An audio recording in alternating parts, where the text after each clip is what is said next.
What's going on, airsofters of the internet? Airsoft Partsman back with another video. Today we're going to be doing something a little different. I'm going to be going over one of my personal builds. This is a Tokyo Marui MWS. I bought it in the standard configuration with the clamshell, handguard, and the 14.5-inch barrel. This isn't actually the stock 14.5-inch barrel. I'll get into that later. Basically, going to go over one of my personal builds. I'm going to start this little series. I have like 4 or 5 guns that I use like a lot. They're like the workhorses of my whole, gun fleet. But essentially, this is the gun I use honestly every time I go play pickup games, just because here in Southern California it's pretty warm most of the time, and the MWS is probably one of the best gas guns you can use. And probably people are going to be like, well, what about VFC? Well, I don't know, because you can't get them in the US that well. So we'll dive right in. I'll probably start with the lower, then work my way to the upper, but we'll start with the lower. So for the lower receiver, essentially stock lower receiver in terms of the magazine release, the receiver, and the buffer tube, and then the accessories like the sling plate and the rear and front pins. But did some upgrades. Did some upgrades. So basically, I chose this Magpul stock mostly because it's really slim, fits my shoulder really well. I like the non-locking version more than I think it's the CTR, I think. This is the MOE. I like the MOE better because the CTR has this extra button that's right here, and it's pretty bulky. And then when you go to, and all it does is just lock this tab, which not really necessary in my opinion. And when you do lock it and you go to adjust it, it makes a loud clicking sound, so it's pretty obvious. Got the Magpul MOE grip. I like this grip because it's got a nice angle to my hand, and it's also got some really good patterns on the side that allow for some good grips, some serrations that are really nice. And it seems a little bit slimmer than the stock grip, but mostly I like it for the angle. When it comes to the internals, I got a iron airsoft kit trigger and just dropped it all in. It's all one piece. The reason I went with iron airsoft is because I wanted to use something that's CNC'd, and also CNC'd in terms of the trigger because it offers a lighter weight, but steel parts when it came to parts that function. So the sear, the hammer, this one has a nice little roller on it, and the bolt catch. I got it all in a kit. It came with the aluminum buffer and a better spring, so I just threw that in there too. It recoils a little snappier, probably because this is lighter, so it doesn't have to travel, or it doesn't have to have so much force to pull the bolt back. But I like this combo. It's not really adjustable, which is no big deal to me. I'm not really looking for length of pull or what's going to be give me a snappier trigger. What I really build this gun for is just something that's going to work. Something that will last me a pickup game, or let's say I'm using the Block 2 configuration for a impression kit for an MSW game. I'll go ahead and use this gun, and it's going to survive the 40 hours regardless of the weather or terrain. Now I have on here the Iron Airsoft ambidextrous selector switches. The reason I like these and went with ambidextrous selectors compared to just a stock selector, which would have been my preference, is the stock selector was having issues aligning with the upgraded Iron Airsoft trigger box. And the reason I like these is not only they're CNC'd, and so is the bar that goes in between the trigger box, but also the way this mechanism works is actually really nice. Now, normally sometimes you probably have to use like a screw or like a set screw to hold the latch in place, but for these it's really just a small detent with a spring that sits right in the middle there, and when you slide it on, it locks in place. Now I really like that because you could use something sharp and take it out and fix it in the field. You only got to really do one side. You only got to really do this side. And it's just a really nice system, simple and easy to take apart and clean and use. So this is the lower, nothing too fancy, nothing really stock Tokyo Marui on it, but it is using some pretty nice Tokyo Marui upgrade parts that I find very useful when it comes to holding this gun for a long time. It's pretty lighter than the stock trigger system, because the stock trigger system is molded This is CNC'd aluminum, and it also does look nice, the anodized red, if you're more of like a flashy airsofter. But this is the lower receiver. Moving to the upper receiver, this is pretty much a Block 2 configuration. I do some Ranger impressions that require this setup, so I have the gun set up for that. Now, going from front to rear, we'll do the front. So it's got a standard birdcage flash hider. It's got a Repro Surefire flashlight.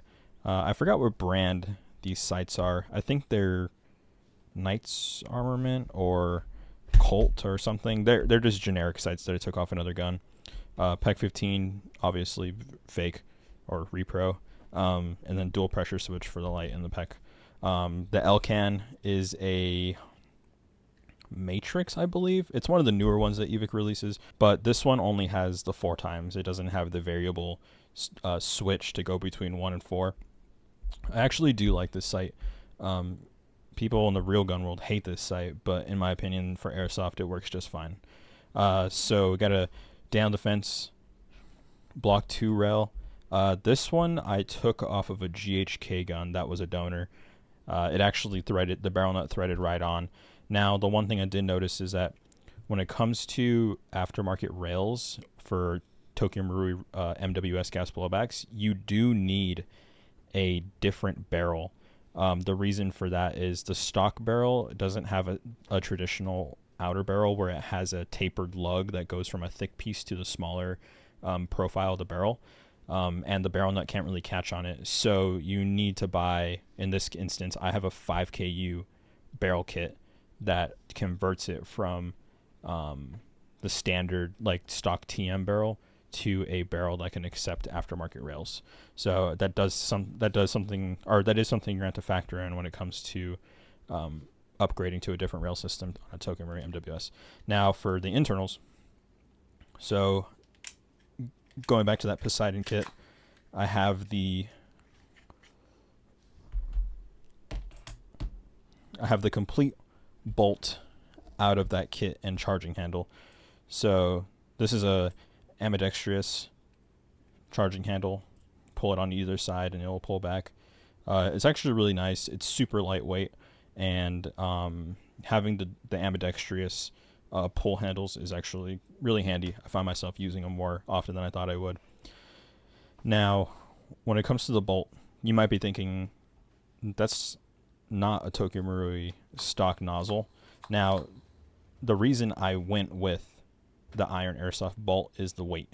It's super lightweight and it's CNC'd aluminum, so it's super nice, it's super durable, and it's gonna not require a lot of gas to function because of the weight.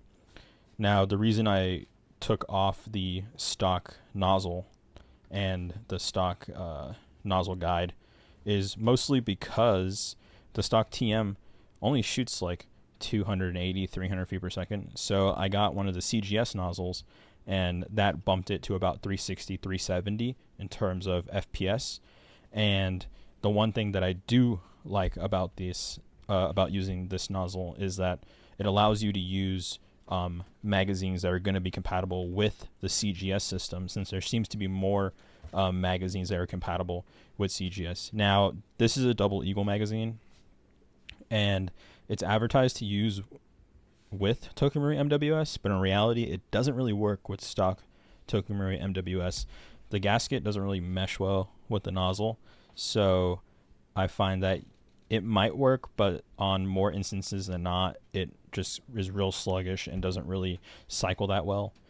So swapping over to a CGS nozzle not only allows you to get a higher FPS reading, but it allows a more variety of magazines that you can use. So I use double Eagle magazines.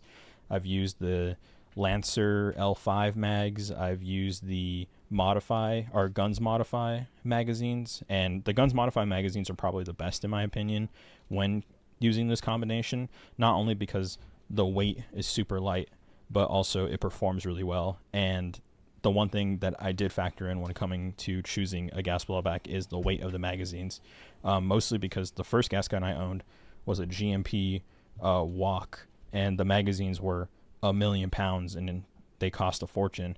And then from there, I got a WeTech, and the magazines for a WeTech were like nothing. But the thing about WeTech is that you're going to get WeTech performance, and that was kind of a no-no.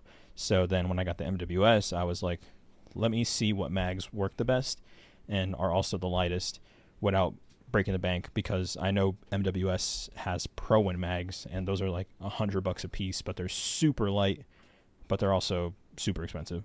So I find that using this setup, this bolt, nozzle, and CGS iron works airsoft in MWS combination is a little weird. It's not really an MWS anymore, but it's more or less, I more or less chose the MWS for the design of a gas blowback working for efficiency and performance compared to just trying to be realistic and break down like a real rifle and having a real sear and a real trigger and, you know, mimicking a real gun. So even though it's not true Tokyo Marui anymore because it's not using Tokyo Marui parts, I still get Tokyo Marui performance because of the system itself. Now, the final thing we'll touch on is the inner barrel and hop-up unit. The hop-up unit is stock hop-up unit, and the inner barrel is a stock barrel, but the bucking is quad bucking, and I'm using a flat hop arm or a flat hop nub to push down evenly on that. And that's a super nice combo. I can hit targets out pretty far. The scope comes in handy for that because these targets are pretty far. And I use 2/8 most of the time. So 2/8 with this setup is actually really nice. So all in all, this MWS, I don't really have a set like price on total of how much I spent for it. But the base gun I paid retail for. I picked up all the parts and stuff in a parts kit that no one knew how to put together, so the guy was like, I'm just going to sell the whole thing. I really just gutted it for the internals. And the externals, same thing with the rail. You can get a rail like this for dirt cheap at a swap meet or something. Bought this new, got these dirt cheap at a swap meet. Mags, you can buy those new, no problem. But all in all, this setup right here is my like go-to weekend pick up games type of setup. I've just recently went to Airsoft Nation, used this thing the whole day, and it worked totally fine. I do have another MWS that's stock that I just take as a backup, or I can take the lower off and put the stock lower on and it'll still work, or take the upper off of this and put it on the other lower and it'll still work, type of deal, and just swapping stuff. So I'm not saying you have to copy this complete build to be able to get the performance I'm talking about, but this is the performance that I like, and the durability and the reliability and the just knowing that it's going to work when I pick it up type of gun. So I'm not saying you have to copy this exact build. This works best for me, but just giving you guys an insight on how I set up my MWS and how you might get some inspiration on how to set it up as well. Don't forget to subscribe, leave a comment on how you feel about this gun, if you like it, if you don't like it, and I'll see you guys in the next one.